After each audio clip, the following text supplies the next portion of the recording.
မင်္ဂလာပါဒီနေ့ကတော့သိရကူလာကိုအဆင်ပြေဆုံးနဲ့ရှက်တော့ပြုလုပ်နိုင်မယ့်နီလန်၅မျိုးအကြောင်းပြောပြသွားချင်ပါတယ်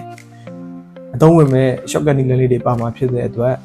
မကြော်ဘဲနဲ့ကြည့်သွားပြပါအောင်နော်နီလန်ကတော့ကျွန်တော်တို့ဒီ step menu ပေါ့နော် window ဆိုတဲ့ပုံစံလေးကိုဒီအောက်ဘားလေးမှာကျွန်တော်တွေ့ရလိမ့်မယ်အဲ့ဟာလေးကိုနှိပ်လို့ရတယ်ဒါမှမဟုတ်လို့ရှိရင်ကျွန်တော်ဒီမှာ keyboard မှာလည်း window close လေးပါတယ် window close လေးကိုတစ်ချက်နှိပ်လိုက်ရတယ်နှိပ်လိုက်တာနဲ့ကျွန်တော်ဒီဘက်မှာ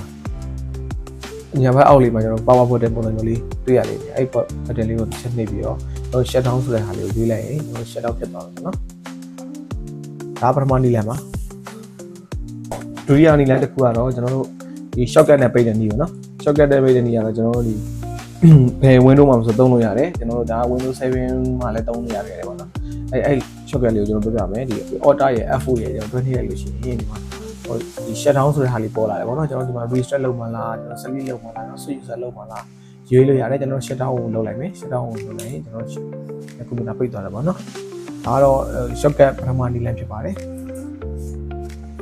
ဟုတ်ပြီကျွန်တော်တတိယနီလန်လေးကတော့ကျွန်တော် shortcut နီလန်ပဲဖြစ်ပါတယ် shortcut နီလန်ဆိုတော့ window 10အထက်မှာပါရတာပေါ့နော် window 10ကနေစပြီးတော့ကျွန်တော်အဲ့ shortcut နီလန်လေးကတော့အသုံးပြုလို့ရနေတယ် window 7မှာတော့အလုံးမဖြစ်ဘူးပေါ့နော် window H cross 8ကိုပြောတာနော် window H ကိုဖိနေလိုက်ပဲပြီးလို့ရှိရင် U ရဲ့R ဆိုလို့ရင်ကျွန်တော် reset ဖြစ်သွားမယ်ကျွန်တော်တို့အခုတော့ shut down လုပ်မှာဆိုတော့ U ကိုထပ်နေလိုက်အဲ့တော့ shut down ဖြစ်သွားတယ်ပေါ့အဲ့တော့တတိယနီလန်ဖြစ်ပါတယ်နောက်ပြီးကျွန်တော်နောက်ထပ်နီလန်တစ်ခုကတော့ကျွန်တော် command နဲ့ပိတ်တဲ့နီလန်ပေါ့နော်ကျွန်တော် CMD ထဲမှာပိတ်ရတဲ့နီလန်ရှိတယ်ကျွန်တော် CMD ပေါ့နော်ကျွန်တော်ဒီ window ရဲ့ R ကိုတွဲနေလိုက်လို့ရှိရင်ပဲပြီးရင် CMD လို့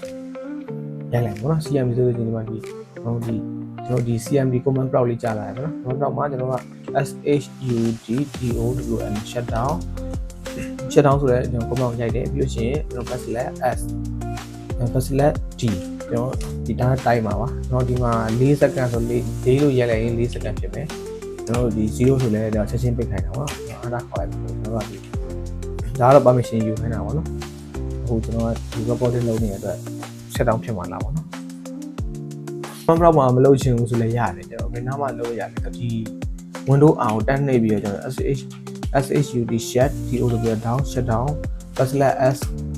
/t ကျွန်တော်ဒီမှာတိုင်းမှာကျွန်တော်4 second ထားလိုက်တယ်4 second ထားလိုက်ပါနော် okay ပေးလိုက်တယ်ကျွန်တော်ဒီမှာသူသတိပေးလာတယ်ပေါ့နော်4 second အတွင်းသူ shut down ဖြစ်သွားတယ်ပေါ့နော်ဒါတော့ကျွန်တော်ဒီ slower နီလန်ဖြစ်ပါတယ် command prompt မှာလည်းလုပ်လို့ရတယ်ကျွန်တော် window R ဆိုတော့ကျွန်တော်run box မှာလည်းကျွန်တော်လုပ်လို့ရတယ်เนาะကျွန်တော်ဒီ power share အကုန်လုံးလုပ်လို့ရတယ်သူက command ရှိလို့ရတဲ့နေရာတွေမှာလုပ်လို့ရပါတယ်နောက်ဆုံးနီလန်ကတော့ကျွန်တော်တို့ဒီold method ပေါ့เนาะကျွန်တော်ဒီ power button နဲ့ကျွန်တော်တို့ဒီ shut down လုပ်လို့ရတဲ့နီလန်ပေါ့เนาะကျွန်တော်ဒီဟုတ်ကဲ့ဒီလိုဒီနီလန်၅မျိုးတွေကမှကျွန်တော်တို့ဒီတင့်အတွက်ကျွန်တော်တို့အသုံးဝင်တဲ့နီလန်တစ်မျိုးတော့ရှိမယ်လို့ယုံကြည်ပါတယ်ကျွန်တော်ဒီ day to day life မှာပေါ့เนาะတင့်ရဲ့ကွန်ပျူတာကိုကျွန်တော် shut down